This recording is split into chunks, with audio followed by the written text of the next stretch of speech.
Assalamualaikum warahmatullahi wabarakatuh.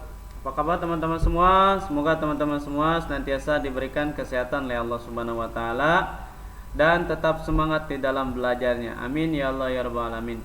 Pada video pembelajaran kali ini Bapak akan menyampaikan materi pembelajaran sejarah kebudayaan Islam. Yang mana pada video sebelumnya kita telah mengetahui tentang keperwiraan Nabi Muhammad SAW dan peristiwa Hudaybiyah kemarin itu menjadi sebab-sebab Fathu Mekah. Nah, pada video pembelajaran kali ini kita akan mengetahui sebab-sebab Fathu Mekah. Fathu Mekah itu adalah pembebasan kota Mekah dari kekuasaan kaum kafir dan musyrikin Quraisy. Oke, tujuan pembelajarannya kita akan mengetahui peristiwa Hudaybiyah sebagai penyebab terjadinya Fathu Mekah.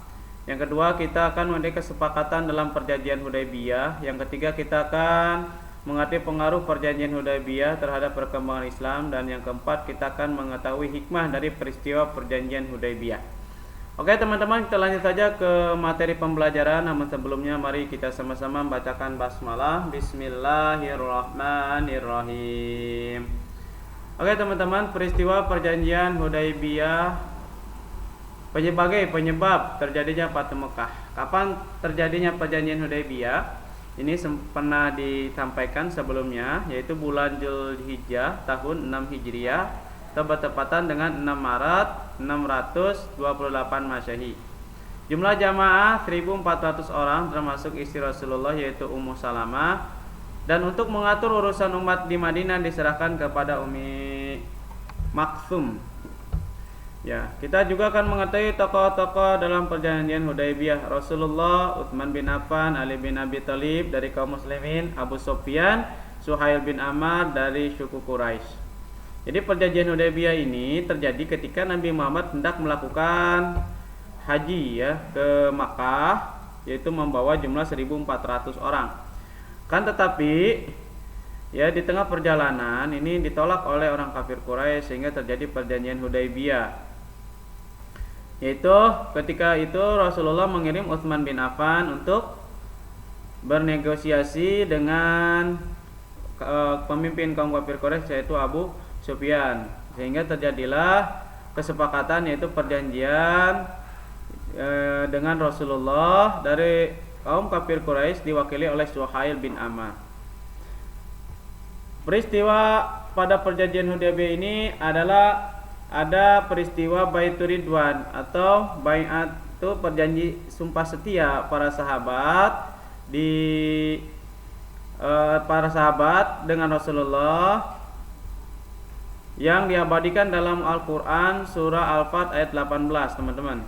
Laqad radiyallahu anil mu'minina idza yubayyi'unaka tahta asy-syajarati fa'alima ma fi qulubihim wa anjala as-sakinata 'alaihim wa atsabahum fathan qariba. Yang artinya sesungguhnya Allah telah meridai orang-orang mukmin ketika mereka berjanji setia kepadamu Muhammad di bawah pohon. Jadi disebut Baitur Ridwan karena perjanjian ini diridhoi oleh Allah. Kenapa sumpah setia ini terjadi? Karena waktu itu Utsman bin Affan yang diutus Rasulullah hendak pulang, hendak kembali. Timbul kecurigaan dan rumor bahwasanya Utsman bin Affan dibunuh oleh orang kafir Quraisy, sehingga para sahabat itu bersumpah setia untuk tidak meninggalkan atau mau berperang sampai darah titik penghabisan. Hal ini menyebabkan ketakutan dari pihak kaum kafir Quraisy sehingga menyuruh Suhail bin Amr tadi untuk bernegosiasi, sehingga jadilah kesepakatan perjanjian Hudaybiyah. Di antaranya berisi tentang tidak saling menyerang selama 10 tahun. Jadi terjadi gencatan senjata antara kaum muslimin dan kafir Quraisy. Yang kedua, kaum muslimin tidak diperkenankan masuk kota Mekah untuk mengerjakan haji dan umroh tahun ini kecuali tahun berikutnya. Jadi nggak jadi umrohnya dan hajinya. Yang ketiga, kaum Quraisy yang datang melarikan diri dari pihak Quraisy kepada Muhammad bin Abdullah supaya dikembalikan, namun tidak sebaliknya. Yang keempat, semua kabilah Arab bebas bersekutu dengan kaum muslimin dan kaum kafir Quraisy. Ada kebebasan bersekutu Oke, nampaknya perjanjian Hudaybiyah ini menguntungkan kaum kafir Quraisy dan merugikan umat Islam Kalau kita lihat sekilas bahwasanya perjanjian ini menguntungkan kafir Quraisy, akan tetapi Rasulullah adalah orang yang cerdas. Beliau mengetahui adanya keuntungan dari perjanjian itu. Apa? Di antaranya kaum muslimin mendapat kesempatan secara penuh untuk menyiarkan Islam dan menyampaikannya seluruh tanah Arab tanpa gangguan dan rintangan. Ya, karena tadi diberikan kebebasan, gitu. Yang kedua, dengan diperbolehkan haji walaupun pada tahun berikutnya, berarti kaum Quraisy telah mengakui agama Islam dan kaum muslimin. Yang ketiga, peluang bagi Rasulullah untuk memperkuat kaum muslimin. Dan yang keempat, kabilah-kabilah yang sejak lama ingin bergabung dengan kaum muslimin tidak lagi merasa takut, dihalangi dan diancam oleh kaum kafir Quraisy. Oke, itu keuntungan yang diraih oleh kaum muslimin. Sekarang kita akan mengetahui pengaruh perjanjian Hudaybiyah terhadap perkembangan Islam. Jadi begitu besar nih pengaruh perjanjian ini, ya. Di antaranya Rasulullah SAW menulis surat-surat kepada para raja di sekitar Arab untuk mengajak mereka memeluk Islam. Ya. Surat-surat itu ditujukan terlain kepada Raja Mesir, Raja Persia, Raja Romawi, pemimpin kaum di Bahrain, pemimpin kaum di Damaskus, dan yang lainnya. Dan Islam semakin kuat dan semakin pesat perkembangannya, terlebih setelah masuk Islamnya Khalid bin Walid, panglima perang, Amr bin As juga panglima perang dari kafir Quraisy asalnya, memeluk Islam pada waktu ini. Dan Utsman bin Tolha, orang terpukul dari Quraisy, juga masuk Islam juga. Nah, ini sebaliknya, ya, perjanjian Hudaybiyah ini menyebabkan kerugian bagi kaum kafir Quraisy. Di antaranya kerugian itu adalah menurunnya perdagangan saudagar-saudagar Quraisy. Mereka tidak mau lagi berdagang ke Syria karena sering terganggu di perjalanan.